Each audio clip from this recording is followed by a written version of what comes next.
Business man ہمیشہ ایسی business deal کرتے ہیں اور کوشش کرتے ہیں کہ جس میں زیادہ سے زیادہ پروفٹ ہو، مگر ایک بار مدینہ منورہ میں قحط آیا، لوگ دانے دانے کو ترسنے لگے۔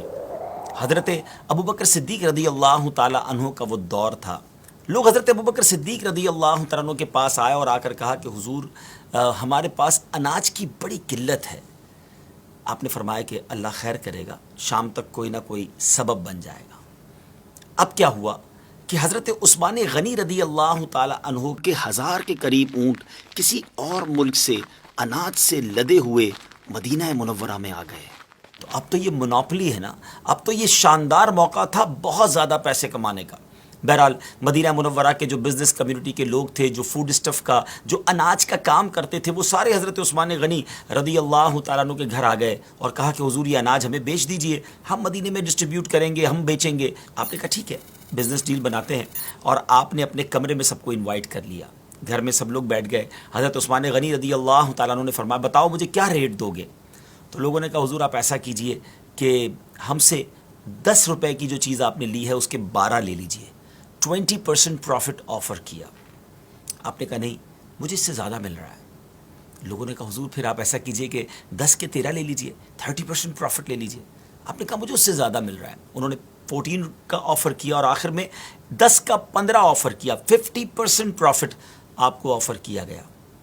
آپ نے فرمایا نہیں مجھے اس سے زیادہ مل رہا ہے۔ اچھا اب لوگ حیران ہو گئے کہ سارے مدینے کے جو بزنس کمیونٹی کے لوگ تھے، جو اناج کا کام کرتے تھے، وہ تو سارے وہیں موجود تھے۔ کہ حضور ہم سارے تو آپ کے روم میں ہیں، ہم سے زیادہ کون دے رہا ہے آپ کو؟ کون آفر کر رہا ہے ہم سے زیادہ ریٹ؟ تو آپ نے فرمایا میرا رب مجھے 1 کا 10 دے رہا ہے، کیا تم میں سے کوئی ہے جو مجھے اس سے زیادہ پروفٹ دے، اس سے زیادہ نفع دے؟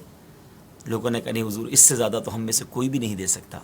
تو اب سبحان اللہ، حضرت عثمان غنی رضی اللہ تعالیٰ عنہ نے اس وقت وہ تاریخی اناؤنسمنٹ کیا، ہسٹوریکل اناؤنسمنٹ کیا کہ اے لوگوں گواہ ہو جاؤ، میں اللہ کو گواہ بناتا ہوں، یہ اللہ کی راہ میں خیرات کرتا ہوں۔ مدینے کے مسلمانوں پر آپ نے صدقہ کر دیا اور لوگوں کو فری اناج جو ہے وہ بانٹ دیا۔ عقل تو یہ کہتی ہے کہ یہ تو موقع تھا پیسے کمانے کا، یہ تو موقع تھا خوب مال بنانے کا، مگر انہوں نے اللہ سے کاروبار کیا اور اللہ کے وعدوں پر ایسا سچا انہیں یقین تھا۔ ناظرین اتنا صدقہ و خیرات کرنے کے بعد بھی کبھی ہم نے یہ نہیں سنا کہ سیدنا عثمان غنی رضی اللہ تعالیٰ عنہ کا ڈاؤن فال آ گیا ہو، وہ غریب ہو گئے ہوں۔ اللہ نے ان کو عروجی عطا فرمایا، ان کے مال میں برکتی عطا فرمائی۔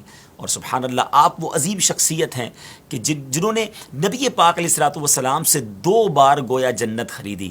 نبی پاک علیہ الصلوۃ والسلام نے اپنی 2 صاحبزادیاں یکے بعد دیگرے ان کے نکاح میں بھی دیں، آپ ذو النورین بھی کہلائے۔ اللہ کریم تربت سیدنا عثمان غنی رضی اللہ تعالیٰ عنہ پر اپنی رحمتوں کا نزول فرمائے اور ہمیں ان کے صدقے سخاوت نصیب فرمائے۔